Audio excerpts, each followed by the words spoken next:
I really don't want to do this anymore, guys. This is a landscaping job. I've been here before in years past and I cleaned it up pretty good. But here's some pictures.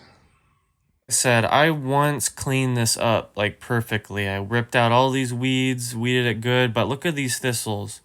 Thistles and then the type of grass that's in this landscape customer's like garden beds and stuff. You can't hardly get rid of them. They spread from seed, they spread from the roots, worse than any other thing. So you can see the Japanese maple. I trimmed it up and stuff, trimmed up the burning bush, but it's just terrible. Anyways, guys, back to the video. I'll tell you a little bit more about it. I think that there's been some pictures on the screen now of a little bit of a voiceover, but like I said, there's so many freaking weeds in here. So many weeds that I said, you know what, there's no way I'm actually going to be able to pull or weed these weeds. I'm basically going to have to remove the soil, the top layer of soil where I can. Luckily, they've got a machine here that I can do that with.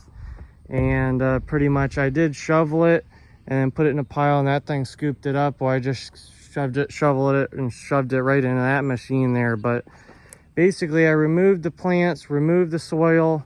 Yeah, I removed a bunch of daylilies. I had to pot up a bunch of stuff.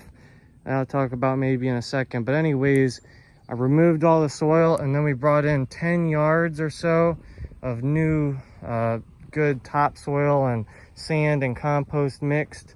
And so now I'm going to put landscape fabric over top of it.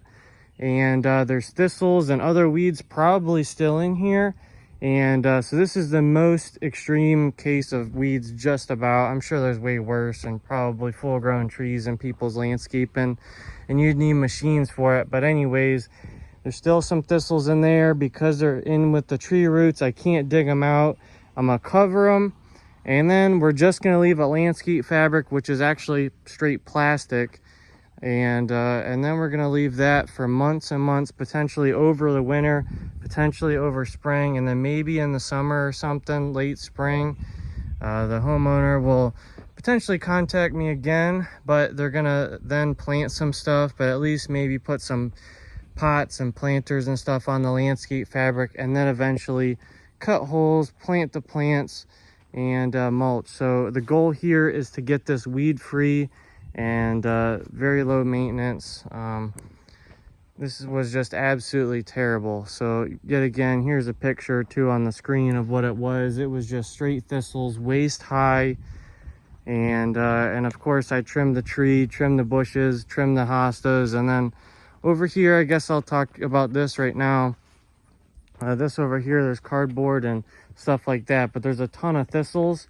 And the only way you're going to get rid of thistles is spot spraying. So you're going to need something that's like poison that'll kill a person. You're literally going to need something as strong as you can possibly get. Pull the thistles, and then when they start to pop up like that, literally a week or a couple days later, then you're going to have to individually spray. So this is what this customer is going to have to do. And this person's going to have to spot spray those. And then over here, I know for a fact there's literally more thistles that are going to be popping up everywhere. At least right here, they'll be contained. So that's going to be it for this video.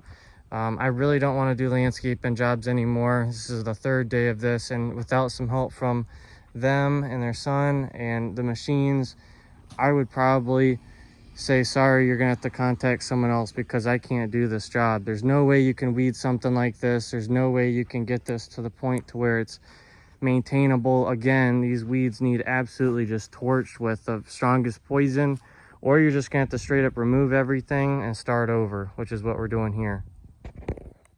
So now the customer has to deal with a giant trash bag basically over her landscaping, but I think that it's necessary to keep these thistles and weeds from growing. So hopefully the weed seeds die or just don't germinate, and hopefully these plants want to grow and then they just get blocked, and all the things that do pop up get sprayed.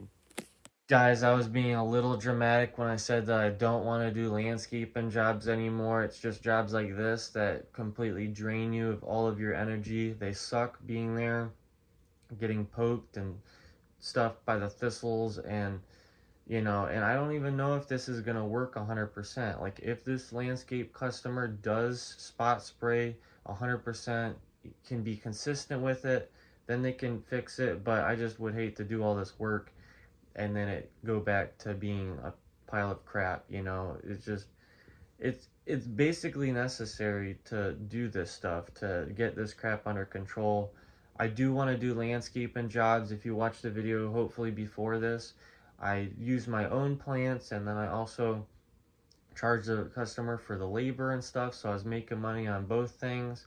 But it was only one day, and I need consistent pay and stuff, so I don't know how many more landscaping jobs I can do. I think I'm gonna have to get a job that's just, you know, daily work and stuff, consistent pay, and, you know, stuff like this. It pays well, but I just don't get enough jobs for it to be really that worth it. And, you know, a job's a job, and jobs are gonna suck. But these jobs right here are just, like I said, just not really that possible without machinery and stuff to do a job like this, to remove a pile of dirt that was over my head at day one, and I had 3 days of work and stuff. So yeah, that's just what I have to say about that. So thanks for watching, guys. Watch that other video and watch my other videos on YouTube, and follow me on Facebook. Reach out if you have a landscaping job. I guess even if it's like this, I'll try my best.